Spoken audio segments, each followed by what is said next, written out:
This is Ram Pratap Singh. स्वागत है आप सभी का आपके अपने यूट्यूब चैनल दीक्षा एजुकेशंस में। फ्रेंड्स, आज हम बात करने वाले हैं राजस्थान हाईकोर्ट एलडीसी की तैयारी आप कैसे कर सकते हैं, कौन सी बुक्स आपको फॉलो करनी चाहिए, सिलेबस का डिटेल एनालिसिस आपको इस वीडियो में देखने को मिलेगा और कौन सी बुक्स आप फॉलो करके इस एग्ज़ाम को ईजिली क्रैक कर सकते हैं। और अंत तक इस वीडियो में बने रहिए क्योंकि इस वीडियो के अंत में आपको एक बहुत ही अच्छा सरप्राइज देखने को मिलेगा। तो बिना किसी देरी के चलिए इस वीडियो को शुरू करते हैं।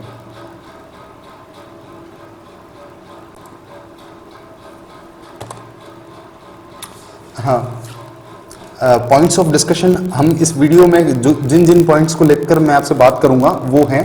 सबसे पहले मैं आपसे बात करूंगा कि आपको क्यों इस जॉब की तैयारी करनी चाहिए। सेकंड पॉइंट में आपसे बात करूंगा कि आपका डिटेल्ड सिलेबस क्या है। उसके बाद आपसे सब्जेक्ट वाइज स्ट्रेटजी में आपसे शेयर करूंगा और उसके बाद अगर आपको रैंक 100 के अंदर आपको स्कोर करना है तो आपका टारगेटेड स्कोर क्या रहना चाहिए। और सबसे इम्पॉर्टेंट जिस सरप्राइज के बारे में मैं आपसे बात कर रहा था वो है कि ये चैनल आपकी प्रिपरेशन में कैसे आपको हेल्प करने वाला है। चलिए देखते हैं। सबसे पहला और सबसे important question, why this job only. आप बहुत सारे एग्जाम्स हैं, सिर्फ आप इसी एग्जाम के लिए प्रिपेयर क्यों कर रहे हैं? इसके बहुत सारे रीज़न हो सकते हैं, लेकिन सबसे जो जेन्युइन रीज़न है वो मैं आपको बता देता हूँ। आप जिस जॉब के लिए प्रिपेयर कर रहे हैं वो एक बहुत ही प्रेस्टिजियस जॉब हमारी सोसाइटी में मानी जाती है। राजस्थान हाईकोर्ट में काम करना अपने आप में एक स्वाभिमान की बात होती है। सोसाइटी में बहुत रेस्पेक्ट से उस इंसान को देखा जाता है जो कि राजस्थान हाईकोर्ट जैसी संस्था के साथ सर्व कर रहा होता है। तो अगर आप इस जॉब के लिए प्रिपेयर कर रहे हैं तो आपका रीज़न बिल्कुल क्लियर होना चाहिए कि आप इस जॉब के लिए क्यों प्रिपेयर कर रहे हैं। मैं आपको दो रीज़न देता हूं जिसके लिए आपको इस जॉब को प्रिपेयर करना चाहिए। वो होगा, सबसे पहला तो इस प्रेस्टिजियस इंस्टीट्यूशन के साथ जुड़कर एक सामाजिक सेवा का आपको मौका मिलता है। दूसरा, आज की बढ़ती हुई बेरोजगारी में सबसे कम समय में और बहुत ही कम आपकी मेहनत के अंदर लेकिन बड़ी डेडिकेशन के साथ आप इस एग्ज़ाम को इजीली क्रैक कर सकते हैं।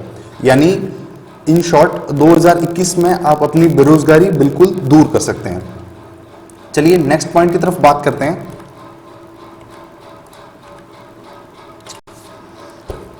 अगर आप किसी भी गवर्नमेंट एग्जाम की प्रिपरेशन कर रहे हैं तो सबसे पहले आपके पास दो पिलर्स होते हैं जिनसे आपको रूबरू होना बहुत ज़रूरी होता है। सबसे पहला, किसी भी एग्जाम को क्लियर करने के लिए ज़रूरी होता है उस एग्जाम का सिलेबस। उसके बाद होता है उसके प्रीवियस ईयर क्वेश्चंस। तो सबसे पहले पिलर्स की बात करूंगा मैं, उसका सिलेबस। किसी भी भर्ती परीक्षा को पढ़ने से पहले आपको उस संस्था द्वारा या उस ऑर्गेनाइजेशन द्वारा जारी किया गया ऑफिशियल सिलेबस आपको पता होना चाहिए कि कौन कौन सी सब्जेक्ट्स इस एग्जाम्स में पूछी जाएंगी, क्या टॉपिक्स हमें पढ़ने होंगे और उन टॉपिक्स को हमें कैसे प्रिपेयर करना और किस टाइप के क्वेश्चंस आपको पूछे जाएंगे। देखते हैं कि इसका डिटेल सिलेबस क्या है। आपको जैसे पता होगा कि इस एग्जाम के लिए सबसे पहले आपका एक रिटन टेस्ट लिया जाएगा जो कि 300 मार्क्स का होगा और इसके अंदर 3 पेपर मुख्य रूप से आपसे पूछे जाएंगे। सबसे पहला पेपर होगा आपका हिंदी, दूसरा English and third one is general knowledge, जिससे आप शॉर्ट फॉर्म में जीके कहते हैं। तीनों सब्जेक्ट के इक्वल मार्क्स रहने वाले हैं। तीनों सब्जेक्ट के इक्वल मार्क्स रहने वाले हैं यहाँ पर 100 मार्क्स। और आपको पता होगा कि अगर minimum marks 135 for general and OBC and 120 marks for SC and SC ST and PH candidate, ये तो बहुत ही मिनिमम मार्क्स है। मतलब इससे नीचे अगर आपके नंबर आते हैं तो आपको डिस्क्वालीफाई फर्स्ट राउंड में ही कर दिया जाएगा। और इस पेपर को सॉल्व करने के लिए आपको 2 घंटे का समय मिलेगा। यानी इन शॉर्ट आपको हिंदी, इंग्लिश और जीके के क्वेश्चंस को सॉल्व करने के लिए आपको 120 मिनट्स मिलेंगे और उसमें आपको 300 का पेपर आपको सॉल्व करना है। 50-50 क्वेश्चन आएंगे ईच सेक्शन के यानी 50 हिंदी के, 50 इंग्लिश के और 50 जीके के। Total questions, number of questions होंगे आपके 150 और वो एक क्वेश्चन है वो आपका 2 मार्क्स का होगा, यानी इस हिसाब से आपका पेपर है वो 300 मार्क्स का होगा।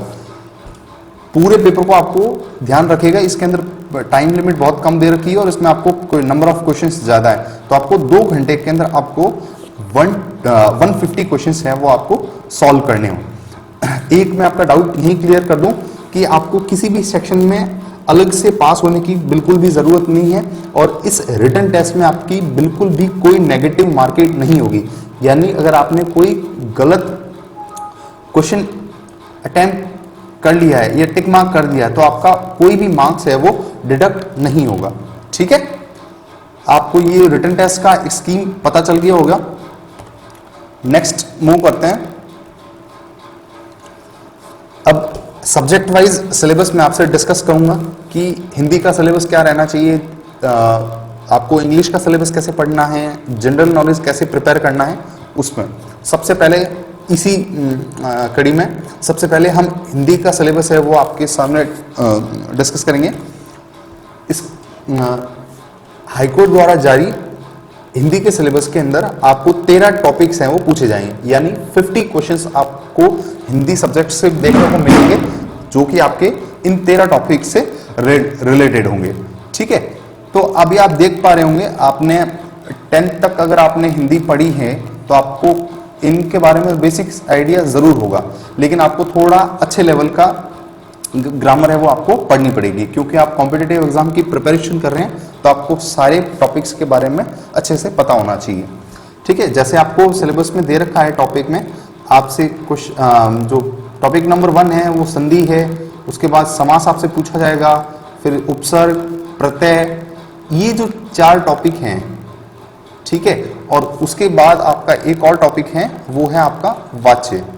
तो ये जो आपको हिंदी वाला सिलेबस है उसको आप 2 पोर्शन में बांट सकते हैं, जिसके अंदर आपसे प्योर हिंदी ग्रामर पूछी जाएगी और उसके बाद आपसे अर्थभेद यानी हिंदी की जो वोकैबुलरी होती है जिसके अंदर विलोम शब्द, पर्यायवाची शब्द, अनेकार्थक शब्द, शब्द शुद्धि है, शब्द युग्म है, ये वाक्यांश के लिए एक शब्द है, ये सारी बहुत सारी आपकी वोकैब का पोर्शन होता है। तो इसको आप ऐसे सेग्रीगेट कर सकते हैं, यानी हिंदी ग्रामर के पोर्शन के अंदर आपको संधि, समास, उपसर्ग, प्रत्यय और आपको वाच्य पढ़ना है। ठीक है, और जो हिंदी के लिए वोकैबुलरी तैयार करनी है उसके लिए आपको पर्यायवाची शब्द, विलोम शब्द, अनेकार्थक शब्द, शब्द युग्म, शब्द शुद्धि एंड देन वाक्यांश के लिए एक सार्थक शब्द भी तैयार करना।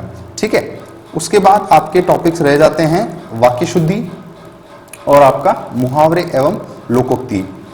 ये वाला पोर्शन बहुत इजी है और सबसे ज्यादा स्कोरिंग है। यहाँ अगर आपसे 50 क्वेश्चन पूछे जा रहे हैं यानी 100 मार्क्स का अगर ये सब्जेक्ट है तो आप इसके अंदर इजीली 95 टू 100 तक स्कोर कर सकते हैं। ठीक है, तो इस पोर्शन को आप अच्छे से प्रिपेयर करेंगे। इसके लिए आपको बुक्स नॉर्मली पता ही होगी और आप चाहते हैं कि इस सिलेबस से रिलेटेड मैं आपको सब्जेक्ट वाइज बुक्स भी सजेस्ट करूं तो आप नीचे कमेंट में मुझसे पूछ सकते हैं, मैं आपको उसके लिए एक अलग से वीडियो आपके लिए जरूर तैयार करूंगा। नेक्स्ट चलते हैं अगले सिलेबस की तरफ, सिलेबस के दूसरे पार्ट की तरफ, जिसमें आपसे इंग्लिश सब्जेक्ट्स पूछी जाएगी। देखते हैं इंग्लिश का सिलेबस क्या रहने वाला है। इंग्लिश के अंदर टोटल आपसे 12 टॉपिक्स पूछे जाएंगे। टोटल आपसे 12 टॉपिक्स पूछे जाने वाले हैं, यानी आपको इंप्रूवमेंट ऑफ सेंटेंसेस पढ़ना है, टेंस है, सीक्वेंस ऑफ टेंसेस हैं, आपको वॉइस यानी एक्टिव वॉइस, पैसिव वॉइस पढ़नी है, उसके बाद आपको नरेशंस पढ़ने हैं, फिर आपको ट्रांसफॉर्मेशन ऑफ सेंटेंसेस पढ़ने हैं, उसके बाद आपको आर्टिकल्स हैं, डिटर्मिनर्स हैं, प्रेपोजिशंस हैं, उसके बाद आपको करेक्शन ऑफ सेंटेंसेस यानी आपको कुछ गलतियां दे रखी होगी उसमें से आपको उसका सुधार करना है। सुधार किस चीज का करेंगे आप?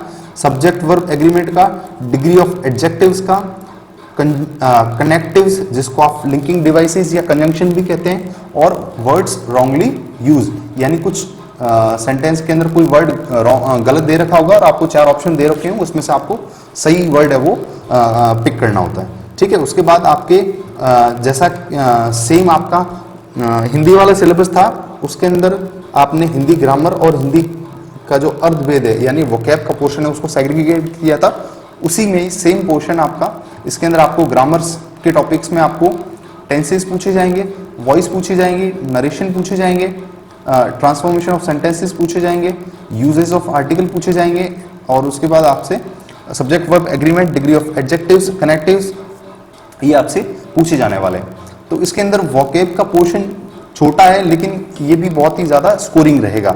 ठीक है, देखते हैं कौन कौन से वोकैब के पोर्शन दे रखे हैं। Synonyms, antonyms. सिनोनिम का मतलब पर्यायवाची शब्द, एंटोनिम्स का मतलब अपोजिट वर्ड्स यानी विलोम शब्द। उसके बाद आपका एकार्थक शब्द यानी आपका वन वर्ड सब्स्टिट्यूशन, किसी एक सेंटेंस के लिए कोई वर्ड होता है उसके लिए आपको वन वर्ड सब्स्टिट्यूशन देखने होंगे। और उसके बाद किसी वर्ड जो एक रूट वर्ड होता है उसके अगर आप कोई आगे कुछ वर्ड्स लगा के या पीछे कुछ वर्ड्स लगा के एक नया वर्ड बना सकते हैं जिसका मीनिंग बिल्कुल ही चेंज होगा। तो प्रीफिक्स और सफिक्स आपको तैयार करने होंगे। और कुछ वर्ड्स होते हैं जो प्रोनाउंसिएशन में बिल्कुल सेम जैसे होता है लेकिन उनका वर्ड का मीनिंग है वो डिफरेंट होता है। ठीक है, जैसे क्वाइट है, क्विट है, ये दोनों बहुत ही सेम प्रोनाउंस होते हैं लेकिन उनके जो मीनिंग है वो बहुत ही डिफरेंट होते हैं। ठीक है, तो आपको कंफ्यूजेबल वर्ड्स वैसे देखने हैं और आपको इडियम्स एंड फ्रेजेस भी देखनी। इडियम्स एंड फ्रेजेस का मतलब आपको मुहावरे और लोकोक्ति इंग्लिश में देखनी है। ठीक है, तो ये आपका इंग्लिश का सिलेबस रहने वाला है। मैं आपको रेकमेंड करूंगा कि सबसे पहले आप टेंसेस पढ़ें, उसके बाद वॉइस पढ़ें, उसके बाद आप डायरेक्ट इनडायरेक्ट पढ़ सकते हैं, उसके बाद आप आर्टिकल्स, डिटर्मिनर, प्रेपोजिशन पढ़ें, उसके बाद आप चाहें तो subject verb agreement, degree of adjective, connectives, and then आप शुरू कर सकते हैं ट्रांसफॉर्मेशन ऑफ सेंटेंस। इन टॉपिक्स को करने के बाद ही आप इम्प्रूवमेंट ऑफ सेंटेंस को टच करें, क्योंकि आपको ये वाला टॉपिक तब तक समझ में नहीं आएगा जब तक आपको बेसिक्स ग्रामर के ये क्वेश्चन, ये जो टॉपिक्स हैं वो बिल्कुल क्लियर नहीं है। ठीक है, तो साथ साथ में आपको साइमल्टेनियसली आपको antonym, synonym, word word substitution, prefix, suffix, confusable words और इडियम फ्रेजेस भी आपको साथ साथ में तैयार करनी। ये आपकी एक दिन में तैयार बिल्कुल भी नहीं होने वाली, इसको आपको धीरे धीरे आपको 5-10, 15 हर एक टॉपिक्स को थोड़े थोड़े ग्रुप्स में बांट के आपको पढ़ना होगा। ठीक है, तो इंग्लिश का ये सिलेबस आप रहने वाला है, इसके भी 100 क्वेश्चंस, 100 नंबर का ये पेपर रहने वाला है।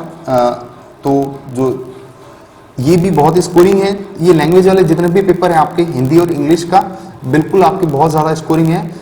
अगर आपने इसको अच्छे से प्रिपेयर किया तो आप इजीली इसके अंदर 90 to 95 स्कोर कर सकते हैं। इसके अंदर आप इजीली 90 to 95 स्कोर कर सकते हैं। मैं 100 यहाँ क्यों नहीं लिख रहा हूँ, क्योंकि हो सकता है कभी एंटोनिम, सिनोनिम या वन वर्ड सब्स्टिट्यूशंस के कुछ क्वेश्चंस ऐसे आते हैं जो हमने कभी पढ़े ही नहीं होते, तो उस केस में आपके 100 मार्क्स लाना थोड़ा मुश्किल हो सकता है। अदरवाइज ये ग्रामर के टॉपिक्स हैं या जितने भी आपके प्रीफिक्स, सफिक्स हैं या आपके जितने भी ऑल अदर टॉपिक्स हैं उसमें आप इजीली फुल मार्क्स स्कोर कर सकते हैं। ठीक है, चलिए सिलेबस के अगले पोर्शन की तरफ बात करते हैं। और सबसे ज़्यादा कंफ्यूजन जो बच्चों को आता है वो जनरल नॉलेज वाले पोर्शन में देखने को मिलेगा। हाई कोर्ट ने अपने सिलेबस में सिर्फ जनरल नॉलेज वाले सेक्शन में सिर्फ 3 पॉइंट लिखकर इस सिलेबस को खत्म कर दिया है। सिलेबस का पहला हिस्सा लिखा है करंट अफेयर्स, सेकंड है आपका geography and natural resources, third one is history and culture of Rajasthan. ये 3 आपको टॉपिक्स दे रखे हैं और तीनों टॉपिक्स से आपको 50 क्वेश्चंस पूछे जाएंगे। मैं आपको ये बार बार रिपीट क्यों कर रहा हूँ कि ये कितने क्वेश्चंस हैं, कितने नंबर के टॉपिक हैं, क्योंकि आपको पता होना चाहिए कि आपको किस टॉपिक को कितना टाइम देना है और इसमें से कितना आपको आउटपुट मिलेगा। देखिए बहुत लोग कॉम्पिटिटिव एग्जाम्स की प्रिपरेशन करते हैं, कुछ लोग हैं वो 3-4-5 घंटे की रेगुलर कंसिस्टेंट स्टडी से जॉब निकाल लेते हैं, और कुछ लोग होते हैं जो 5-5, 10-10 साल से गवर्नमेंट जॉब की प्रिपरेशन कर रहे होते हैं, 10 घंटे 12 घंटे वो पढ़ने के नाम पे पढ़ रहे होते हैं, लेकिन उनको नहीं पता होता है कि एक्चुअली उनको पढ़ना क्या होता है। देखिए इस कंपटीशन वर्ल्ड में पढ़ने के लिए बहुत कुछ है। आप चाहें तो एक एक टॉपिक पे कम से कम 10-10 बुक्स पढ़ सकते हैं, लेकिन वो आपके रिलेवेंट नहीं होती है। आपको क्या पढ़ना है उससे ज़्यादा आपको पता होना चाहिए कि ये टॉपिक के लिए ये मटेरियल मेरे आपके सिलेबस से रिलेवेंट है या नहीं। यानी जो मैं कोई भी आप बुक पढ़ रहे हो उसका कोई भी पेज है, उस पेज में जो भी लिखा हुआ है उसमें से क्या मुझसे मेरे एग्जाम में मुझसे क्या पूछा जाएगा। हर बार अपने जो भी आप पेज पढ़ रहे हो आपसे आप हमेशा ये क्वेश्चंस पूछते रहें कि ये जो पेज मैं पढ़ रहा हूँ ये रिलेवेंट है क्या। जो 50 क्वेश्चन जनरल नॉलेज के पूछे जाने वाले हैं उनमें से कोई क्वेश्चन आएगा भी या नहीं आएगा, या मैं ऐसे ही अपना टाइम वेस्ट कर रहा हूँ। ठीक है, तो आपको ये चीज़ बहुत ही बिल्कुल ध्यान रखना होता है। तो मैं आपको रेकमेंड करूंगा कि आप बिल्कुल क्रिस्प और प्रिसाइजली पढ़ें। ठीक है, ध्यान रखेंगे थोड़ी। चलिए अब बात करते हैं कि जनरल नॉलेज की प्रिपरेशन आप कैसे कर सकते हैं और किन किन सोर्सेज का आपको इस्तेमाल करना चाहिए। सबसे पहली चीज़, जिसके अंदर कंफ्यूजन नहीं है उन चीज़ों को आप पहले प्रिपेयर कर लीजिए। जैसे कि history and culture of Rajasthan, आपके पास जो भी बुक्स हैं, आपके पास कोई भी माध्यमिक शिक्षा बोर्ड की बुक्स हैं आप उससे प्रिपेयर कर सकते हो। आपके पास लक्ष्य राजस्थान की है आप उससे प्रिपेयर कर सकते हो। किसी के लेक्चर नोट्स हैं आप उससे प्रिपेयर कर सकते हो। किसी का कोई पेड कोर्स ले रखा है उसे आप प्रिपेयर कर सकते हो। लेकिन आप उनके साथ साथ एक जो प्रीवियस ईयर क्वेश्चन पेपर्स की एक क्विक बुक आती है, आप उसको ज़रूर रिव्यू के नाम से आती है, आप उसको ज़रूर देखें। मैं आपको रिकमेंड करूंगा आप कुछ और पढ़ें या ना पढ़ें, लेकिन उसको आप ज़रूर पढ़ें। मेरे ध्यान में अभी तक मार्केट में 2 अच्छी बुक्स चल रही हैं। एक आपकी दिशा पब्लिकेशन की है, दिशा 2020-2021 के नाम से आती है, सब्जेक्ट वाइज आती है, और एक आपकी मूवल राजस्थान आती है। दोनों अच्छी बुक्स हैं, आप दोनों में से कोई भी एक आप पढ़ सकते हैं। ठीक है, वो आपको कब पढ़नी है, जब आप इसके थ्योरी पढ़ चुके होते हैं। ठीक है, जैसे आपने एक मेवाड़ का इतिहास पढ़ लिया, तो मेवाड़ का इतिहास पढ़ने के बाद आपको टॉपिक वाइज उस बुक के अंदर ही आपको प्रीवियस ईयर पेपर्स मिल जाएंगे। यानी मेवाड़ के इतिहास में से आपसे प्रीवियस ईयर क्वेश्चंस में, यानी इससे पहले जितने भी एग्जाम्स हुए हैं उस टॉपिक से रिलेटेड क्या क्या पूछा गया होता है आप देखेंगे। मोस्टली आपको मतलब 80 to 85% है वो वही क्वेश्चन है, वो घुमा फिरा के आपसे वही चीज़ वापस पूछी जाती है। यानी जो ऑप्शंस होते हैं उन्हीं से वापस क्वेश्चंस बना लिए जाते हैं, या क्वेश्चंस को तोड़ मरोड़ के कुछ आपके सामने वही चीज़ पेश कर दी जाती है। ठीक है, तो आप सबसे पहले हिस्ट्री और कल्चर के लिए आप जो भी आपके पास रिसोर्सेज हैं, या जो भी आपने अभी तक पढ़ा है, किसी का पेड कोर्स लिया है, जो भी आपके पास बुक्स हैं, लेकिन कोई भी एक रिसोर्स रखिए और उसी से आप अपने शॉर्ट नोट्स बनाते जाइए। और जो भी मैंने आपको बुक बताई, जैसे दिशा पब्लिकेशन की है या आपकी मूवल राजस्थान की है, उनमें से आप उसको टॉपिक वाइज प्रिपेयर कर सकते हैं। उसके बाद आपका जो सेकंड पॉइंट दे रखा है, ज्योग्राफी एंड नेचुरल रिसोर्सेज, आपको सबसे पहले पता होना चाहिए कि आप राजस्थान का एग्जाम दे रहे हैं, तो जाहिर सी बात है कि आपको ज्योग्राफी का जो पोर्शन है वो आपका स्ट्रांग होना चाहिए।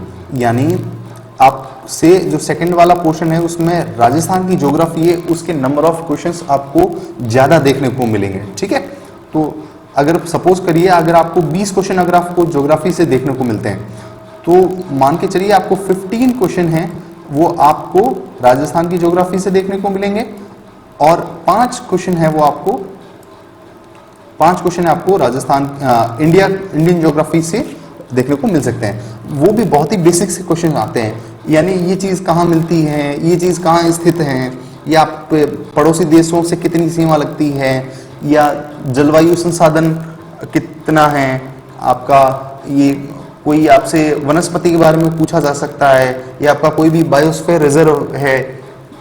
ये आपको बेसिक क्वेश्चंस हैं, वो आप लूसेंट से या किसी भी बुक से आप तैयार कर सकते हैं आराम से। ठीक है, उसके बाद सबसे जो कंफ्यूजिंग है, ये सबसे पहला पॉइंट है करंट अफेयर्स। इसका करें क्या? करंट अफेयर्स एक ऐसा समुद्र है जिसके अंदर आपने अगर एक बार भी गोता लगा दिया तो आपको पता ही नहीं लगेगा कि किनारा कब आएगा। तो सबसे पहले आपको पता होनी चाहिए, अगर कोई पहले से उसके अंदर तैर के किसी ने अगर किनारा पार किया है तो आप उनसे अगर सलाह लेंगे तो आप बहुत ही फायदे में रहेंगे। मेरे कहने का मतलब आपको करंट अफेयर्स के लिए ज़्यादा माथापच्ची करने की ज़रूरत नहीं है। किसी भी एक मंथली मैगजीन को आप फॉलो कीजिए। मूमल हो सकती है, आपकी क्रॉनिकल हो सकती है, दृष्टि आईएएस की हो सकती है, कोई भी एक मंथली मैगजीन जिसके अंदर आपको मुख्य रूप से राजस्थान की खबरें, राजस्थान, आपको इंडिया की और कुछ है वो वर्ल्ड की, और इसके अंदर से भी आपको कौन कौन से टॉपिक्स पढ़ने हैं, कौन से छोड़ने हैं, उनके लिए मैं आपको डिटेल से वीडियोस ज़रूर बनाऊंगा। और इसके साथ साथ मैं आपको एक चीज़ और रेकमेंड करूंगा कि आप चाहें तो हल्का सा न्यूज़पेपर भी साथ में देख सकते हैं। कुछ भी चीज़ याद करने की ज़रूरत नहीं है, आप सिर्फ अपने नज़रों से उन खबरों को निकालते रहिए। जैसे हाल ही में आपके जो चीफ जस्टिस ऑफ इंडिया अभी नए नियुक्त किए गए हैं, तो उनके बारे में पता होना चाहिए कि वो कौन से चीफ जस्टिस हैं, या उन चीफ जस्टिस को कौन नियुक्त करता है, या उसकी जो सिफारिश है वो कौन करता है, या किस आर्टिकल के अंतर्गत आपसे है, ये चीज़ें आती है। तो इतनी बेसिक जानकारी आपको पता होनी चाहिए, ठीक है। और आपको मैं इसमें डिटेल सिलेबस, करंट अफेयर्स से रिलेटेड और जनरल नॉलेज से रिलेटेड मैं आपको एक सेपरेट वीडियो और दूंगा, जिसके अंदर मैं आपको प्रीवियस ईयर क्वेश्चन के आधार पर मैं आपको प्रूफ के साथ कुछ फैक्ट्स और फिगर्स बताऊंगा, और उसको मैं आपको टॉपिक वाइज आपको एक्सप्लेन करूंगा कि आपको करंट अफेयर्स के अंदर कौन से टॉपिक्स को पढ़ना है और कौन से टॉपिक्स को आपको बिल्कुल भी अवॉइड करना है, ठीक है। चलते हैं नेक्स्ट स्लाइड की तरफ। अब बहुत से बच्चे पूछते रहते हैं कि सर टारगेट स्कोर क्या रहना चाहिए।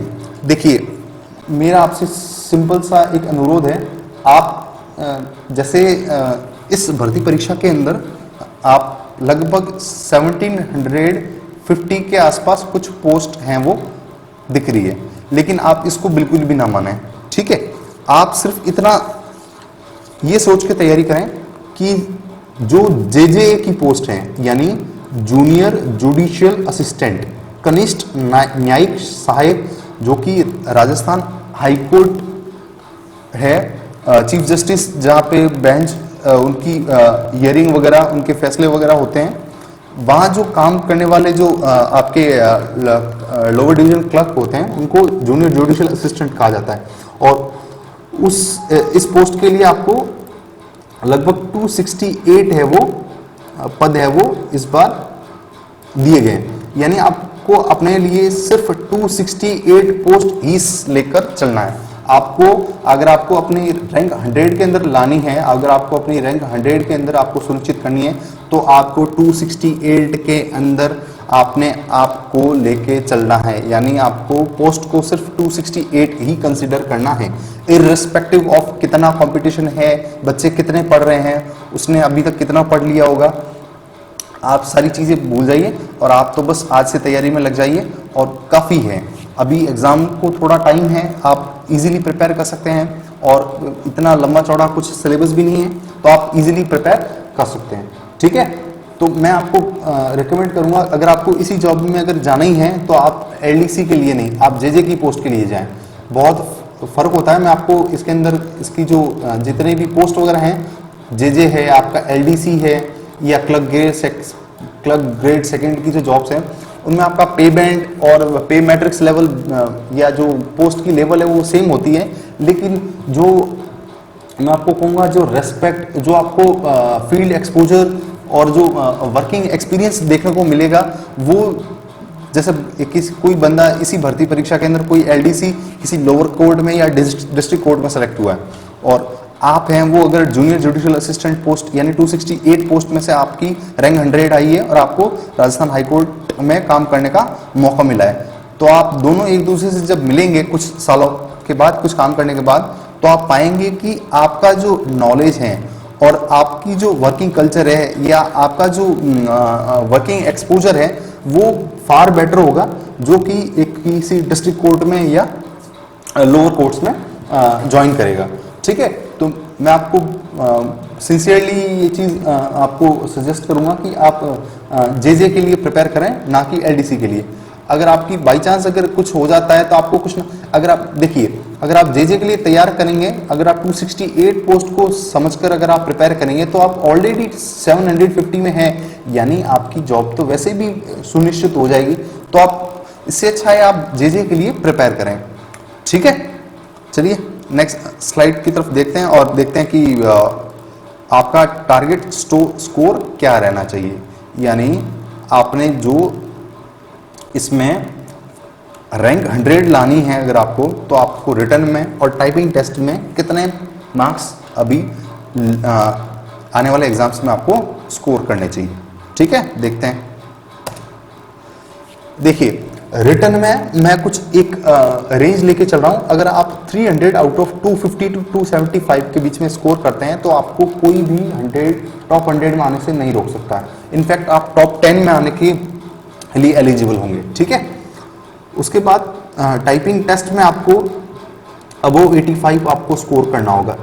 अगर आपको पता होगा तो 2017 की जो वैकेंसी आई थी उसके अंदर रिटर्न के अंदर जो मेरिट थी वो कम रही थी, लेकिन जो आपका टाइपिंग टेस्ट है उसके अंदर जो मेरिट रही थी वो +100 रही थी, यानी जितना मार्क्स की कट ऑफ आपकी रिटर्न एग्जाम में गई थी उसमें 100 नंबर जोड़ दिए जाएं, उतनी जो मेरिट है वो आपकी टोटल रही थी आफ्टर सिलेक्शन। ठीक है, तो ये टाइपिंग टेस्ट बहुत ज़्यादा मैटर करता है। तो आप आज से ही टाइपिंग में शुरू हो जाइए, धीरे धीरे लिखिए, कोई दिक्कत नहीं है। आप 20 की स्पीड आ रही है, 25 की स्पीड आ रही है, कोई दिक्कत नहीं है। आप सिर्फ रोज़ का आधा घंटा निकालिए, 15 मिनट हिंदी की कीजिए, 15 मिनट इंग्लिश की कीजिए। और टाइपिंग के लिए भी मैं आपके लिए अलग से प्रिपेयर करूँगा वीडियो एक, जिसके अंदर मैं आपसे एक्सक्लूसिवली बात करूँगा कि आपको टाइपिंग कैसे करनी चाहिए, कौन से सॉफ्टवेयर आप यूज़ कर सकते हैं, कौन से फॉन्ट्स आपको यूज़ करने चाहिए, टाइपिंग करते समय आपको क्या क्या चीज़ें ध्यान रखनी है, टाइपिंग एक्चुअली आपको करनी कैसे है, टाइपिंग की स्पीड कैसे बढ़ानी है, एफिशिएंसी को कैसे प्रिपेयर करना है, वो सारी चीज़ें आपको इस चैनल पे रेगुलरली देखने को आगे भी मिलती रहेगी। ठीक है, और ओवरऑल मैं आपको कहूँ तो आपको 400 में से 355 टू 360 के बीच में स्कोर करना ही होगा आपको टॉप 100 में आके। ये मैं तब कह रहा हूँ जब पेपर आपका टफ आने वाला है। ठीक है, अगर पेपर इजी आ जाता है तो आप मान के चलिए कुछ लगभग 85% से 90% के बीच में भी मेरिट रह सकती है। आपको लग रहा होगा कि नहीं भाई ऐसे कैसे, इस कॉम्पिटिटिव एग्जाम्स में आजकल इतनी मेरिट कैसे रहने लगी है। तो ये आपका एक बिटर फैक्ट है, वो आपको अभी थोड़ा इसको एक्सेप्ट करना होगा, क्योंकि सभी लोग अवेयर हो रहे हैं, इतना सब कुछ रिसोर्सेज अवेलेबल हैं, सभी लोग पढ़ने लगे हैं, तो कंपटीशन बढ़ रहा है। तो इस बढ़ते हुए कंपटीशन में जाहिर सी बात है कि सब लोग पढ़ रहे हैं, तो कंपटीशन बढ़ना है वो लाजमी है। तो इतना कंपटीशन बढ़ रहा है तो इसमें आपको अपनी सीट सुनिश्चित करने के लिए आपको बहुत ही लिमिटेड मटेरियल पढ़ना है, उसको बार बार पढ़ना है और तब तक पढ़ना है जब तक एग्ज़ाम कंप्लीट नहीं हो जाते। ठीक है, आप सिर्फ इतना कीजिए, पूरे सिलेबस को आप मेरे साथ 3 से 4 बार इसको कंप्लीट कर लीजिए। ठीक है, उसके बाद जितने भी प्रीवियस ईयर पेपर्स हैं उसको आप 5 बार सॉल्व कर लीजिए, और उसके बाद यही एक्सरसाइज आप जब तक एग्ज़ाम नहीं हो जाता है उसको आप कंप्लीट करते रहिए। अब सिलेबस कैसे कंप्लीट करेंगे और कैसे अपन करने वाले हैं, तो इस वीडियो को एंड करने का भी समय आ गया है। उससे पहले मैं आपको जिस सरप्राइज के बारे में बताने वाला था वो भी मैं रिवील करने वाला हूँ, जैसे how this channel will help you to clear this exam and secure a good rank. अगर आपने अभी ठान लिया है कि आपको 2021 में सरकारी नौकरी लगना ही लगना है किसी भी हालत में, तो आप अपनी प्रिपरेशन के साथ साथ इसको आप 100% सिक्योर कैसे कर सकते हैं, क्योंकि बहुत लोग प्रिपेयर कर रहे हैं। आपको कोई ना कोई बताने वाला ज़रूर होना चाहिए कि आपको एक्चुअली क्या पढ़ना है, आप पढ़ क्या रहे हो, क्या कुछ गलत तो नहीं पढ़ रहे हो, क्या जो आप पढ़ रहे हो वो एग्जाम में आएगा। क्योंकि अपन बहुत कुछ पढ़ लेते हैं लेकिन एग्जाम में जाते टाइम आपसे क्वेश्चन सॉल्व भी नहीं होते हैं। ऐसा क्यों होता है? क्योंकि हम बहुत कुछ पढ़ लेते हैं लेकिन एग्जाम ओरिएंटेड नहीं पढ़ पाते हैं। ठीक है, तो आपको मैं अभी सरप्राइज रिवील करने वाला हूँ अपने 3-4 पॉइंट्स में, कि इस चैनल पे आपको राजस्थान हाई कोर्ट और भी एग्जाम्स जैसे रीट, पटवार और जैसे जैसे बच्चों का रेस्पॉन्स मिलता रहेगा तो उसके लिए आपकी क्लासेस अरेंज ज़रूर करवाई जाएगी। फिलहाल एलडीसी के बच्चों, एलडीसी के एग्ज़ाम के लिए जो प्रिपेयर कर रहे हैं उनके लिए क्या दीक्षा एजुकेशंस की तरफ से क्या उनके लिए सरप्राइज है वो मैं आपको बता रहा हूँ। जैसे देखिए, अभी तक आपने अगर कोई पेड कोर्स भी नहीं लिया है और आपने सिर्फ फॉर्म भर के रखा था और आप सोच रहे थे कि ये एग्ज़ाम तो बहुत टफ है, बहुत लोग प्रिपेयर कर रहे हैं, कैसे होगा मेरा, आप एकदम हताश होके आपने प्रिपरेशन छोड़ दी थी। तो मैं आपको सिंसियरली रिक्वेस्ट करूँगा कि आप कुछ टाइम अपनी प्रिपरेशन को दें और इस चैनल के साथ जुड़ें। इस चैनल में आपको कंप्लीट टॉपिक वाइज क्लासेस मिलेंगी, हिंदी, इंग्लिश, जीके में भी आपको हिस्ट्री, कल्चर, आपका geography and current affairs specially सारी क्लासेस आपको topic wise exclusively Rajasthan high court junior judicial assistant and LDC 2021 का जो भी एग्जाम होने वाला है उसके लिए जो भी प्रिपेयर कर रहे हैं उनके लिए है वो क्लासेस रहने वाली है। और जैसे कि सब्जेक्ट वाइज हम क्लासेस स्टार्ट करेंगे, सब्जेक्ट वाइज क्लासेस स्टार्ट होने के बाद जैसे ही एक टॉपिक खत्म हुआ तो उस टॉपिक से रिलेटेड आज तक राजस्थान में जितने भी एग्जाम हुए हैं, इंडिया लेवल पे जितने भी उस टॉपिक से क्वेश्चंस पूछे गए हैं, उस सारे क्वेश्चंस को मैं आपको प्रैक्टिस कराऊंगा इसी चैनल पर। और आपको डेली लाइव क्विजेस देखने को मिलेंगे टेलीग्राम पर, और आपको कंप्लीट इन डेप्थ सिलेबस देखने को मिलेगा। कंप्लीट अपनी जो क्लासेस हैं वो 45 डेज के अंदर हम कोशिश करेंगे, हमारा टारगेट है कि 45 डेज के अंदर हम इस सिलेबस को है वो इजीली है वो एक बार कंप्लीट कर लें, in depth analysis, in depth पढ़ने के साथ साथ, ठीक है। और उसके बाद जैसे ही एग्जाम नज़दीक आएंगे तो आपके लिए आपकी special subject wise revision classes भी मैं आपको कंडक्ट करवाऊंगा, ठीक है। अगर आप इतना सब कुछ कर लेते हैं तो आप यकीन मानिए 2021 में, मेरी इस बात को आप नोट करके रखिए, 2021 में आपकी सरकारी नौकरी से आपको कोई भी नहीं रोक सकता, ठीक है। लेकिन आपको बशर्ते खुद से ईमानदारी रखनी होगी और आपको इस चैनल से नियमित जुड़े रहना होगा, ठीक है। शायद मुझे 100% चीज़ें नहीं आती होगी, आप मुझसे आप कुछ सीखेंगे, मैं आपसे कुछ सीखूंगा, तो ये जो सीखने और सिखाने का जो एक प्रोसेस रहेगा ये बहुत ही ऑर्गेनिक रहता है लर्निंग के अंदर, जिसके अंदर आपको बहुत कुछ सीखने को मिलेगा मुझसे और मुझे बहुत कुछ सीखने को मिलेगा आप सभी लोगों से। तो अगर आप 2021 के लिए अगर आप एलडीसी के लिए प्रिपेयर कर रहे हैं तो आज ही इस चैनल के साथ जुड़ जाइए, और कुछ 2 या 3 दिन के बाद में जैसा ही मेरा ये सेटअप का कंप्लीट हो जाता है उसके बाद आपको मैं डेली क्लासेस अपलोड करना शुरू कर दूंगा, जिसके अंदर आपको सब्जेक्ट वाइज टॉपिक्स शुरू हो जाएंगे। अगर आपने अभी तक भी कोई पेड कोर्स नहीं लिया है और लेने के लिए इच्छुक भी नहीं है और फुल फ्लेज आप अपनी जो सेल्फ स्टडी कर रहे हैं तो सेल्फ स्टडी के लिए आपके लिए ये बहुत ही बड़ा बूम है वो साबित होगी। तो इस चैनल के साथ जुड़िए और एलडीसी 2021 में अपनी एक सीट सिक्योर कीजिए, ठीक है। और भी कुछ आपके सुझाव हैं, आपके कुछ आपके जो सजेशंस हैं, कमेंट्स हैं, वो आप मुझे कमेंट सेक्शन में पूछिए, और आपका कोई भी डाउट है वो भी आप मुझसे वो कमेंट सेक्शन में पूछ सकते हैं, ठीक है। तो आज के लिए इतना ही, उम्मीद करूंगा आपको ये वीडियो थोड़ा सा लंबा हो गया लेकिन अच्छा लगा होगा।